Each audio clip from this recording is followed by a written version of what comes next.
ఏదైనా సమస్య ఉంటే నేనే సర్పంచ్ దగ్గరికి రావాలి గాని నువ్వు నా దగ్గరికి రావటం ఏమిటి గంగా? వయసులో పెద్దవారు మిమ్మల్ని కలవడం నా గౌరవం.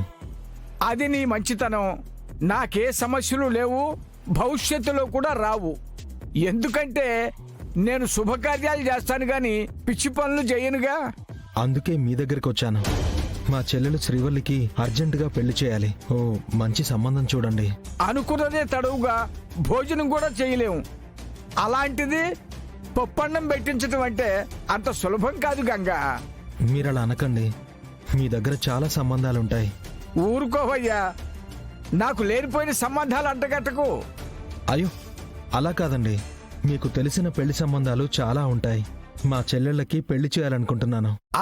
నాకు అర్థమైంది. ఎవడో త్రాష్టుడు మీ చెల్లెలి పైన పశువుల డాక్టర్ పైన ఫోటో తీసి ఊళ్ళో ప్రచారం చేశాడంటగా. ఊళ్ళో జనం చెవులు కొరుక్కుంటుంటే నేను కొబ్బరి కొరుక్కుంటూ మరీ విన్నాను. కానీ ఈ పాపిష్టి కళ్ళు చూడలేదు, చూడను కూడా. ఆ పని చేసిన వాడెవడో నాకు తెలీదు. తెలిస్తే వాడి పెళ్లి చేస్తాను. ముందైతే నీ చెల్లి పెళ్లి చేయాలంటావు? అవునండి.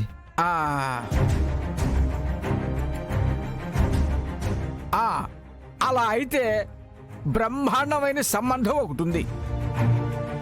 వాళ్ళు గనక అంటే వారం రోజుల్లోనే అమ్మాయిని అత్తగారింటికి పంపించేయచ్చు. ఇంతకీ ఎవరండి? మనోళ్ళలోనే. మీకేదైనా ఇప్పించుకోవాలనుకుంటే నిశ్చితార్థం వరకు ఆగను. ఇప్పుడు సంబంధం ఖాయమైతే ఎంతో కొంత అప్పచెప్తాను. నా సంభావన సంగతి దేవుడెరుగు. నీకు సంబంధం కావాలి, చేసేద్దాం పదా.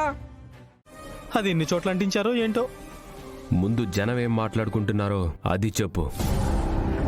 ఒక ఆడపిల్లని అపార్థం చేసుకుని తప్పుగా మాట్లాడడానికి చాలా మంది ఉవ్వుళ్ళూరుతూ ఉంటారు. అలాంటి వెధవలు ఏం మాట్లాడతారు? అయినా మీరిద్దరూ ఏదో ఫంక్షన్లో దిగినట్టు మాట్లాడుతున్నారు. పోస్టర్లు మాత్రం కళ్ళల్లో కళ్ళు పెట్టి చూసుకుంటున్నట్టుంది. దారిలో వస్తూ నేను కూడా చూశానులే. బాగానే ఉందని పబ్లిసిటీ కూడా చేస్తున్నారు. ఏదైనా సినిమా టైటిల్ పెట్టి ప్రమోషన్ తీసుకోవచ్చేమో. ఇలా మాట్లాడుతున్నాడేంటి ఈయన? ముందు ఆ రాసుకెళ్ళి ఎవడో వాడిని పట్టుకుని 4 తన్నాలి కదా. పోలీస్ కంప్లైంట్ తీసుకోండి ముందు. అలాంటి సిల్లీ కంప్లైంట్స్ నేను తీసుకోను. ఎందుకు తీసుకోరండి? కంప్లైంట్ ఇవ్వడం మా హక్కు. మా మీద దుష్ప్రచారం చేసిన వాడిని పట్టుకోవడం మీ బాధ్యత. మా టైం వేస్ట్ చేయకుండా ఇక్కడి నుంచి వెళ్ళు. నేను కంప్లైంట్ తీసుకుంటాను. నువ్వెలా తీసుకుంటావు? నేను తీసుకోనంటున్నాను కదా. ఆడపిల్లకి అవమానం జరిగినప్పుడు సాటి ఆడపిల్లని నేను కంప్లైంట్ తీసుకోకపోతే నేను చేస్తున్న ఉద్యోగానికి కూడా అర్థం ఉండదు. భలే చెప్పారండి. మీలాంటోళ్ళు పోలీస్ స్టేషన్లో ఉంటే ప్రతి ఒక్కరికి న్యాయం జరుగుతుందండి. సరే సరే, కంప్లైంట్ రాయి అయితే. అవును, అసలు శ్రీవల్లి నువ్వెక్కడ పట్టుకున్నావు? శ్రీవల్లి మీద నువ్వు పడ్డావా? నీ మీద శ్రీవల్లి పడిందా?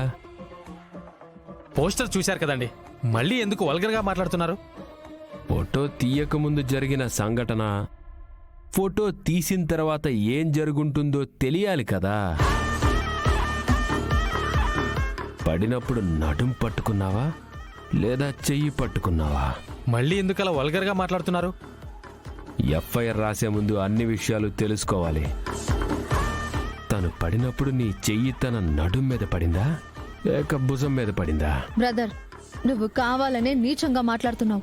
అది కూడా కంప్లైంట్లో రాయాలి కదా.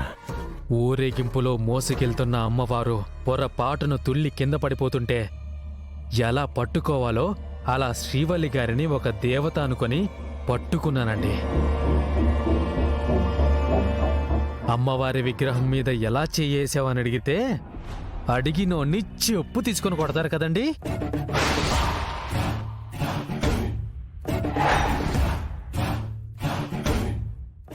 ఈయనే రామనాథం గారు, నూనె వ్యాపారి. నీకు తెలిసే ఉంటుంది. బ్రహ్మాండమైన సంబంధం.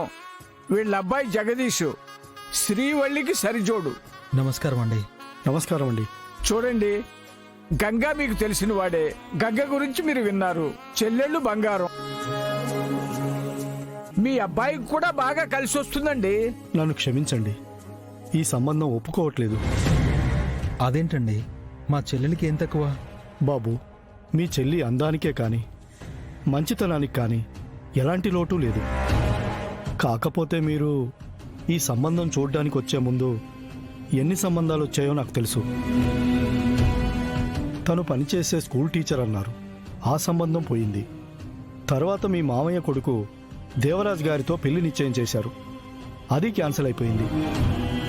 ఇలా ఒకదానికొకటి సంబంధాలు వచ్చిపోతున్నాయి కానీ పెళ్ళి అవ్వట్లేదంటే అమ్మాయిలో ప్రాబ్లం ఉందేమో అని నా అనుమానం.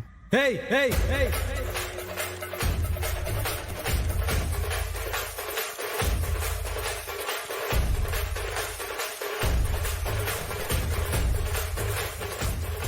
ఏం మాట్లాడుతున్నావు?